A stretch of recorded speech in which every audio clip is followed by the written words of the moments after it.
तो आज हम एक ऐसी दास्तान पर बात करने वाले हैं जो रोज़मर्रा के एक आम से कॉलेज सफ़र से शुरू होती है और देखते ही देखते एक गहरे मनोवैज्ञानिक खौफ और डार्क लोकल लोक कथाओं के दुस्सपने में बदल जाती है। कैंप फायर के पास बैठकर सुनी जाने वाली किसी खौफनाक कहानी की तरह आज का ये सोर्स मटेरियल हमें दिखाता है कि कैसे हमारी आम जिंदगी में इंसानी ईर्ष्या और अंधेरा बिल्कुल खामोशी से छिपा हो सकता है। हिमाचल प्रदेश की ये घटना सच में बहुत कुछ सोचने पर मजबूर कर देती है। जरा इस बेचैनी की कल्पना कीजिए, कोई ऐसा इंसान जो मन ही मन आपसे गहरी कड़वाहट रखता हो, वो अचानक से एक दिन सामने आए और एक मासूम सा दिखने वाला तोहफा या आशीर्वाद दे दे। अजीब लगता है ना? बस यही वो पल था जिसने पूरी कहानी को एक खौफनाक और अनजाने पतन की तरफ धकेल दिया। आखिर उस अचानक मिले आशीर्वाद के पीछे का काला सच क्या था? पहला हिस्सा, एक शांत कड़वी ईर्ष्या।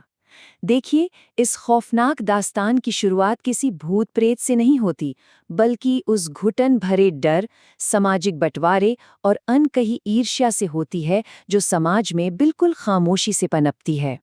आइए रोजाना के उस 30 किलोमीटर लंबे एचआरटीसी बस सफर की एक तस्वीर जहन में उतारें। ये सफर अंशुल और शिखा नाम के दो स्टूडेंट्स के बीच पनपते रोमांस के लिए एक मासूम सा बैकड्रॉप था। सोर्स के मुताबिक कॉलेज का पास होने की वजह से वे रोज इसी बस से आते जाते थे और ये उनके लिए एक बहुत सुरक्षित सी जगह बन गई थी।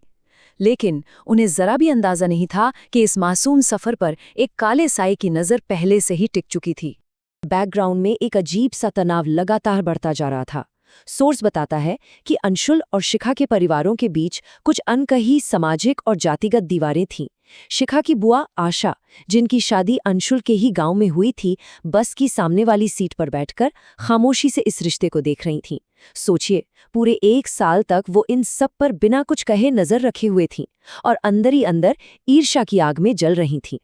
दूसरा पड़ाव, श्रापित मिठाई का प्रसाद। अब देखते हैं कि ये सब एक कैटलिस्ट यानी उत्प्रेरक का रूप कैसे लेता है। बात है अगस्त 2016 की एक दोपहर की, जब रोजाना की आम दिनचर्या ने एक बेहद गहरा और डरावना मोड़ ले लिया।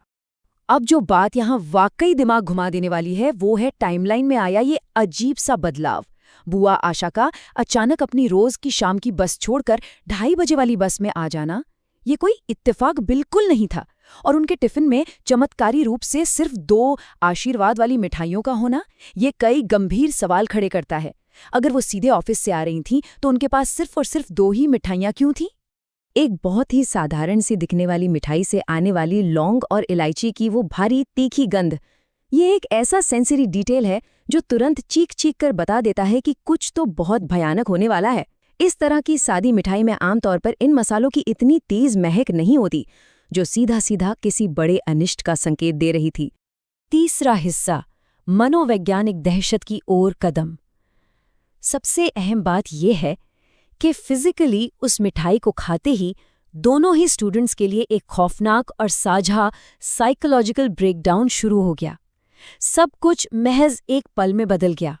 इस हिस्से में एक साथ 2 खौफनाक चीजें हो रही थी।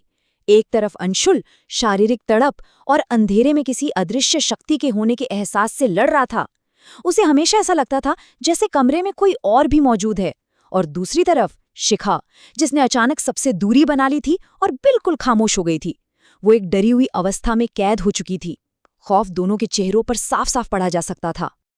जैसे ही सूरज क्षितिज के नीचे जाता, असली खौफ जाग उठता। शाम होते ही शुरू होने वाली वो कंपकपी इस कहानी में एक ऐसा डर पैदा करती है जिससे कोई भाग नहीं सकता था। हर ढलती शाम अपने साथ एक नया अकल्पनीय खौफ लेकर आ रही थी। चौथा हिस्सा, अंधेरे में सीटियों की आवाज। ये मनोवैज्ञानिक खौफ बहुत जल्द एक शुद्ध अलौकिक दहशत में बदल गया। ये कुछ ऐसा बन गया जिसे स्थानीय लोक कथाओं में सबसे ज्यादा खौफनाक माना जाता है। अब देखते हैं कि ये डर कैसे बढ़ता है। जरा सोचिए, शाम के वक्त जंगल के पास टहलते समय कंधे पर अचानक किसी भारी ठंडे हाथ का एहसास होना और फिर समय के एक पूरे हिस्से का ब्लैकआउट हो जाना। इसके बाद अगली रात दादी के कमरे में अचानक चीख पुकार मचना और फिर रात के घुप अंधेरे में बजने वाली वो अजीबोगरीब सीटियों की खौफनाक आवाज। ऐसी आवाज जो किसी इंसान की तो बिल्कुल नहीं लग रही थी। एक पड़ोसी द्वारा जंगल में एक पेड़ के नीचे से खींच कर लाए जाने के बाद बिस्तर पर जागना और अपनी याददाश्त से पूरे 3 घंटों का गायब होना। जिंदगी के 3 घंटे बिल्कुल गायब। ये पल अपने शरीर और अपने ही दिमाग पर से कंट्रोल के पूरी तरह खत्म हो जाने का सबसे डरावना एहसास है। 5वां हिस्सा, मामा पहाड़िया की किंवदंती। इस दहशत की गहराई को समझने के लिए हमें उस इलाके की डार्क कल्चरल जड़ों में जाना होगा, जिसका खुलासा एक स्थानीय चेले यानी तांत्रिक ने किया था। तो समझने वाली बात ये है कि ये कोई ऐसे ही भटकती हुई आत्मा या भूत नहीं था। ये एक बहुत ही विशिष्ट स्थानीय शक्ति है जिसे इंसानी ईर्ष्या ने एक खतरनाक हथियार की तरह इस्तेमाल किया था। मामा पहाड़ियाँ एक ऐसा नाम है जिससे उस पूरे इलाके में लोग आज भी खौफ खाते हैं। चेले का डायग्नोसिस बिल्कुल सटीक था। कोयले को स्लेट पर रगड़ते हुए उसने जो कुछ भी बताया वो एकदम सच था कि अंशुल पेड़ के नीचे सोता था, अजीबोगरीब सीटियां बजाता था और उसका अचानक से हंसना और रोना, ये सारे लक्षण इस बात की पक्की मोहर थे कि वो खौफनाक सीटियां किसी और की नहीं बल्कि मामा पहाड़िया के प्रभाव का ही सिग्नेचर थीं। छठा और आखिरी हिस्सा, काले जादू का पर्दाफाश। किसी कैंपफायर के किनारे सुनाई जाने वाली कहानी की तरह इस घटना का सबसे खौफनाक चरम बिंदु ये है कि आखिर इस दानव को उनकी जिंदगी में बुलाया किसने था। सबसे डरावना खुलासा ये है कि अंशुल को श्राप देने और इस जोड़े को अलग करने की बुआ आशा की वो ईर्ष्या से भरी कोशिश पूरी तरह उल्टी पड़ गई थी। उस काले जादू ने अंशुल को तो अपना शिकार बनाया ही, लेकिन एक बहुत बड़ी गलती हो गई। उसने अपनी ही भतीजी शिखा को भी उसी अकल्पनीय यातना में धकेल दिया। शिखा की वो खामोशी असल में इस भयानक दानव से उसकी अपनी लड़ाई का सबूत थी। अब जो चीज़ रोंगटे खड़े कर देती है वो है इस काले जादू के प्रभाव को खत्म करने के लिए ज़रूरी आध्यात्मिक तंत्र। सोर्स के मुताबिक उस डार्क एंटिटी ने छात्रों को छोड़ने के बदले मांस और शराब की भेंट मांगी। इन चीज़ों का आध्यात्मिक महत्व उस अलौकिक कर्ज को चुकाना और उस तामसिक शक्ति की भूख को शांत करना था जिसे ईर्ष्या में अंधे होकर एक अनुष्ठान के जरिए बुलाया गया था।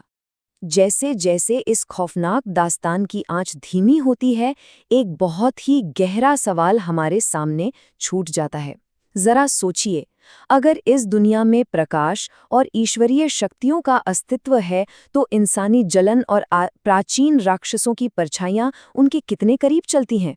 ये दास्तान हमें याद दिलाती है कि सबसे बड़ा खौफ हमेशा अनजान सायों में नहीं होता, बल्कि कभी-कभी हमारे आसपास के लोगों की खामोश ईर्ष्या में ही छिपा होता है। अगली बार कोई अजीब सी महक वाली मिठाई मिले तो शायद 2 बार सोचना पड़े।